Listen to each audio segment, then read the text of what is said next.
할렐루야.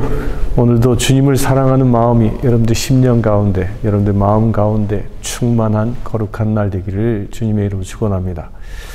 오늘 말씀은 누가복음 12장 35절에서 38절까지 보겠습니다. 허리에 띠를 띠고 등불을 켜고 서 있으라. 너희는 마치 그 주인이 혼인집에서 돌아와 문을 두드리면 곧 열어주려고 기다리는 사람과 같이 되라. 주인이 와서 깨어있는 것을 보면 그 종들은 복이 있으리로다. 내가 진실로 너희에게 이르노니 주인이 띠를 띠고 그 종들을 자리에 앉히고 나와 수종들리라. 주인이 혹 2경이나 혹 3경에 이르러서도 종들이 그같이 하고 있는 것을 보면 그 종들은 복이 있으리로다. 아멘.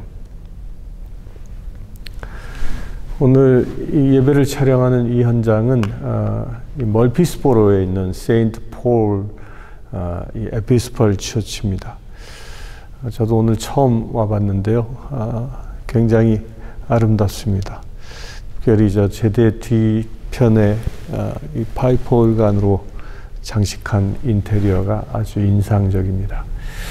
마치 천상의 음악이 천상의 음악이 저 제대를 통하여 흘러오는 듯한 그런 분위기가 연출되는 것 같습니다.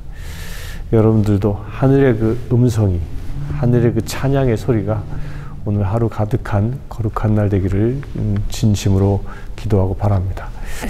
오늘 말씀에 보면 예수님께서 허리에 띠를 띠고 등불을 켜고 서 있으라 라고 말씀하십니다. 이 말씀은 혼인잔치의 주인이 초청을 받아 갔다가 이제 돌아올 주인을 이 종들이, 그 청지기가 어떻게 맞이할 준비를 해야 하는지를 가르치고 있는 그런 말씀입니다. 근데 이 말씀을 잘 보면 이 말씀은 무슨 의미로 우리에게 주시는 말씀이냐면, 우리가 세상에서 어떻게 날마다 주님의 날을 사모하며 살아가야 하는지에 대해서 주님이 우리에게 주시는 말씀입니다. 근데 그 첫 시작이 허리에 띠를 띠고 등불을 켜고 서 있으라 라고 얘기합니다. 주인은 언제 올지 모릅니다. 주인은 혼인잔치에 하객으로 초청받아 돌아왔기 때문에 당시의 유대인들의 풍속에 의하면 혼인잔치는 보통 5일에서 7일간 열리기 때문에 언제 돌아올지 모르거든요. 또 그 잔치는 주로 저녁에 열립니다. 저녁에 열리는데 그 시간 또한 지금 우리 시간으로 따지면 여기서는 2경이나 혹 3경에 이르렀도라고 했는데요. 지금 우리 시간으로는요, 저녁 9시나 또 3경은 12시, 밤 12시에서 3시까지 그 깊은 밤에, 그러니까 저녁 9시부터 새벽 3시까지 그 중에 언제 올지 모른다는 거예요. 무려 6시간이라는 그 시간 차이가 있는데, 언제 올지 모르지만 어떤 종이 복을 받느냐 하면, 그 복을 받는 종은 허리에 띠를 띠고 등불을 켜고 서 있는 종이 복을 받는다라고 얘기합니다. 이 말이 도대체 무슨 말일까요? 여러분들 한번 여러분들이 주인을 기다리는 종이라고 생각해 보십시다. 이제 해가 졌습니다. 잔치가 언제 끝날지 모릅니다. 오늘 끝날지 내일 끝날지 모릅니다. 그럼 여러분들은 어떻게 주인을 맞이할 준비를 하고 있을까요? 아마도 보통 사람들은 등불을 준비해 놓고 주인이 멀리서 오지 않을까 기다리며 문간에 밖이 보이는 창틀이나 이런 데 의자를 갖다 놓고 앉아서 이렇게 먼 곳을 바라보면서 주인이 오는 그 행렬을 기다리고 있을 수 있습니다. 근데 오늘 말씀은요, 그렇게 앉아서 기다리는 것도 아니고 서서 기다린다는 거예요. 허리에 띠를 띠고 또 등불도 켜서 기다린다는 거예요. 그것이 단순히 한 시간 기다리는 것도 아니고요. 또 하루를 기다리는 것도 아니고 5일에서 7일이나 걸리는 그 긴 잔치 기간 동안에 언제 올지 모르는 주인을 이렇게 기다리라는 겁니다. 근데 이게 어떻게 가능할까요?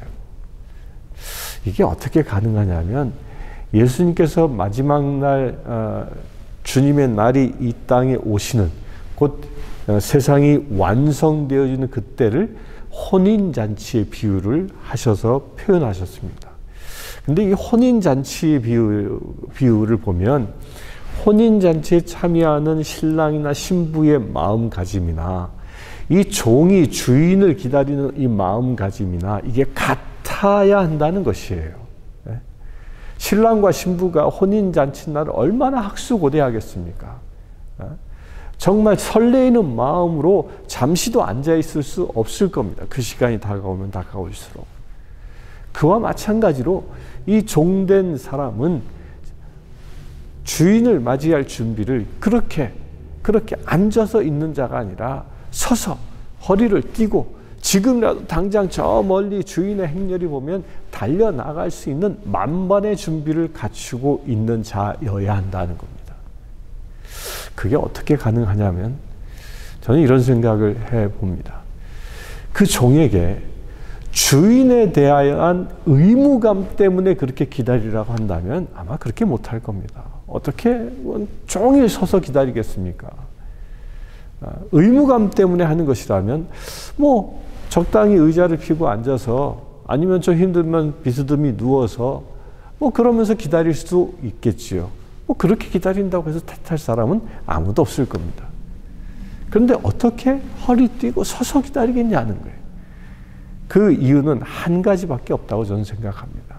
그건 무엇이? 주인에 대한 사모함이 사모함.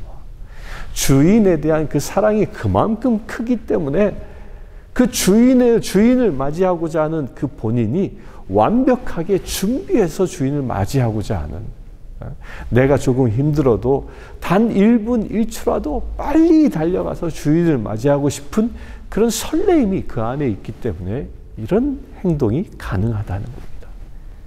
이걸 예수님께서 우리에게 말씀하신 것은 마지막 때를 준비하는 자가 어떤 자세로 준비해야 하는가를 말씀하고 있는 겁니다. 지금 우리가 이 세상을 살아가면서 우리는 주님의 도움을 구하며 살아갑니다. 또 실제로 주께서 우리를 도우시고 우리의 삶을 인도해 주십니다. 그런데 그 도움을 받는 우리가 주님을 향한 그 태도는 어떠냐는 거예요. 여러분들은 어떤 태도로 예수님을 바라보고 있고 어떤 태도로 주님이 나에게 오심을 기대하고 있느냐는 것이에요. 이런 혼인잔치에 간 주인을 맞이하는 종의 자세로 주님을 기다리고 있습니까? 오늘도 주께서 나를 축복하시고 나에게 임재하심을 그런 자세로 기다리고 있습니까? 아니면 언제 올지는 잘 모르겠는데 그러면서 세월을 흘려보내고 있습니까? 오늘 예수님은 복된 자는 이렇게 깨어 준비하는 자라고 말씀하고 있습니다. 오늘 말씀에서는 예수님께서 허리띠를 띠고라는 말을 먼저 하셨는데요. 이 허리띠를 띠고 서서 기다린다라는 건 마치 무엇을 연상하게 하냐면 유월절 그날을 연상하게 하지요. 그 유월절 장자들을 죽음의 사자들이 다 쳐 죽일 때 유대인들은 허리에 띠를 띠고 서서 음식을 먹고 문설주에 양의 피를 바르고 그리고 기다리고 있었던 겁니다. 그리고 신호가 울리기까지 기다리고 있었던 것이죠. 이제 애굽에서 떠나 주님이 예비하신 가나안 땅으로 옮겨가기 위한 준비를 그렇게 하고 있었던 겁니다. 우리도 매일매일의 삶이 그와 같이 준비된 자의 삶을 살라는 말씀입니다. 주님은 우리에게 오십니다. 언제 오실지는 알지 못하지만 지금 당장이라도 오신다면 내가 두 손 들고 맞이할 수 있는 자세를 준비하라고 말씀하고 있습니다. 오늘 하루를 살아가면서 나의 삶을 허리띠를 띠고 등불을 켜고 주님을 기다리는 삶으로 한번 살아보지 않겠습니까? 그러기 위해서 우리가 갖춰야 할 조건은 한 가지입니다. 예수님에 대한 뜨거운 사랑입니다.